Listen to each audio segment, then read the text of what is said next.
Olá amigos, tudo bem, amigas? Quero pensar hoje rapidamente onde Deus está diante dessa pandemia, diante de todo esse sofrimento. Onde está Deus? Ele está no templo, ele está na rua.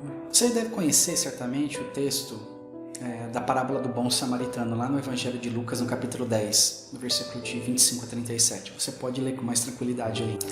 Mas o especialista da lei religiosa, um profundo conhecedor da Bíblia da época, ele chega naquela cena para pôr Jesus em prova. Ele não chega com a vontade apenas de aprender. Ele faz a seguinte pergunta para Jesus: o que eu devo fazer para ter a vida eterna? E aqui o intérprete da lei ele recebe uma boa resposta. Para ganhar a vida eterna, ele responde: eu preciso amar a Deus sobre todas as coisas e ao próximo como a mim mesmo, né? Jesus, ele foi simples e ele foi rápido. O amor é o que importa realmente. Jesus mostra que o segredo da fé é o amor. Mas o intérprete da lei, ele fica profundamente incomodado com a simplicidade de Jesus. Ele deu uma resposta correta, que ele mesmo entendeu que não vivia e ficou desconcertado com a sabedoria de Jesus. E ele fez a seguinte pergunta: quem é o meu próximo? A quem eu devo amar? O que está por trás dessa pergunta? Quem é digno do meu amor? É isso que está por detrás. Quem merece o meu amor? A pergunta ela tem uma seletividade. Quem merece amor e quem não merece amor? É isso que muitos de nós temos feito nos dias de hoje. Tem gente que é digna do meu amor, tem gente que não é. Tem gente que merece viver e tem gente que merece morrer. E Jesus conta uma história para responder. Um homem descia de Jerusalém para Jericó numa estrada muito perigosa. Esse homem, nessa viagem, ele é assaltado, espancado e ficou quase morto ali no chão. Passou por essa estrada um sacerdote. Vamos atualizar para os dias de hoje. Um pastor, um padre, um líder religioso, alguém da religião ali passou e viu o homem. E passou por ele. Passou também um levita, um funcionário do templo, que cuidava dos serviços da liturgia e, portanto, também alguém da religião. Passou o levita, viu o homem caído, quase morto, à beira do caminho, e seguiu seu caminho. Passou ali também um samaritano. Havia uma rivalidade histórica entre os judeus e os samaritanos eram odiados pelos judeus. Lá vem aquele então que não é digno de amor, lá vem aquele que é culpado, e Jesus aqui quebra preconceitos. Jesus não trabalha nessas categorias de quem merece e quem não merece. O samaritano viu aquele homem caído no chão, mas não só viu, enxergou. Mas não só enxergou, ele teve compaixão.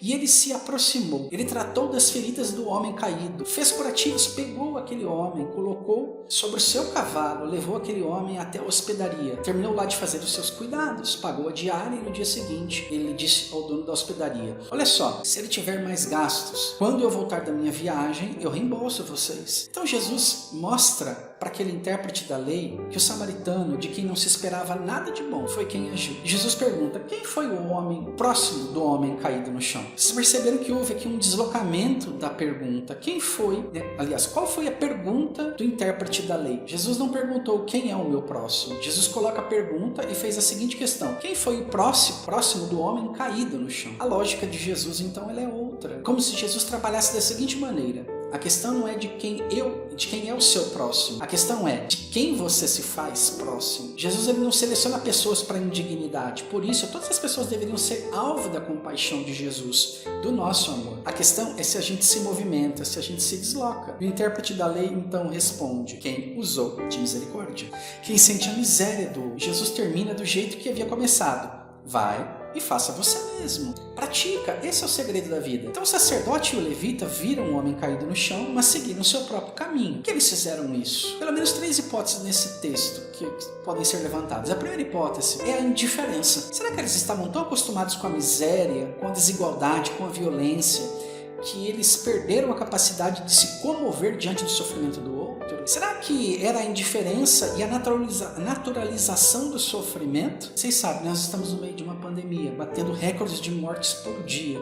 E mais absurdo do absurdo é gente deixar de se compadecer dessas pessoas. E quando nós vemos as pessoas à beira do caminho, na morte, na precariedade, isso não nos toca mais. Isso é um absurdo. E cada um por si e todos por ninguém. E deixa eu seguir o meu caminho. Mas hoje eu quero dizer que você e eu, nós podemos salvar os rumos desse país quando a gente quebra a lógica da indiferença, da naturalização desse sofrimento e agir como aquele samaritano agiu.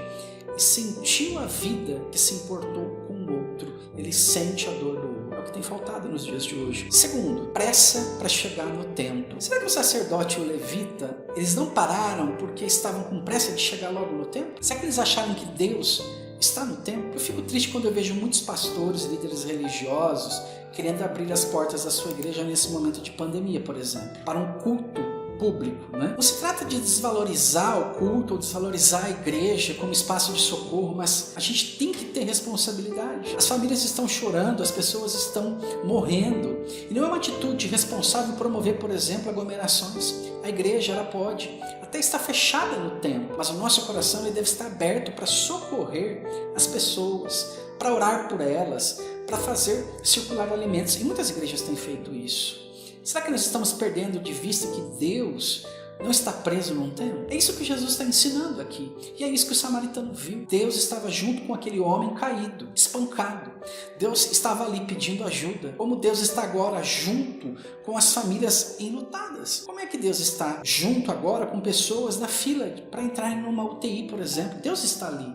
Porque Deus se compadece. Talvez com pressa de chegar no templo, na doutrina, na religião, o sacerdote e o levita tenham deixado de ver Deus na rua, Deus na praça, no rosto de quem sofre. Terceira hipótese, por medo. Eles não socorreram por medo. É possível também que eles não tenham parado por isso, por medo, porque arriscar, amar de verdade hoje, ele é arriscado, né? A gente sabe disso. E às vezes você paga um preço quando se levanta a voz contra as injustiças, quando se levanta a voz contra a religiosidade sem vida no meio religioso em que nós transitamos, quando se levanta a voz contra o discurso de ódio de muitos, inclusive governantes, né? Vocês sabem o que eu estou dizendo. Quantas vezes uma atitude de amor e compromisso gera risco, deixa de fazer tudo o que se tem para fazer por medo. Sabe quem agiu com compaixão? Sabe quem viu Deus na rua, na praça? Sabe quem teve coragem para agir, mesmo com medo?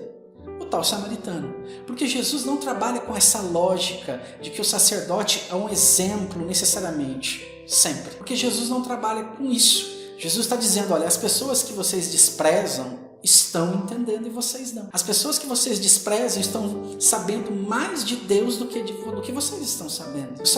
O samaritano, então, tão odiado, ele age com compaixão e se movimenta. Ele teve coragem de agir com o coração. A estrada é muito perigosa, né? Todos sabem, de Jerusalém para Jericó e de Jericó para Jerusalém.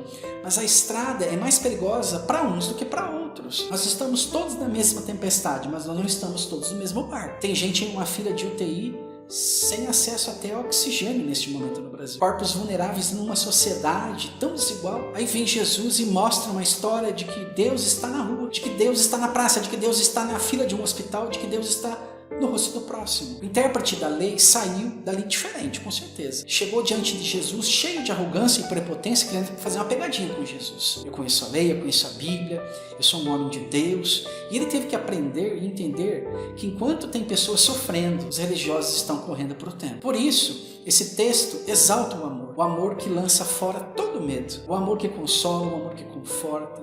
Tem muita gente comprometida com ódio, mas sejamos espertos, né? Vamos insistir no amor. Eu amo estar na igreja. Já fui pastor durante muitos anos, mas eu tenho a certeza de que o Jesus que nós servimos, o nosso Deus, ele está na rua, ele está em nós quando nós socorremos alguém que sofre. Deus abençoe a todos e a todas.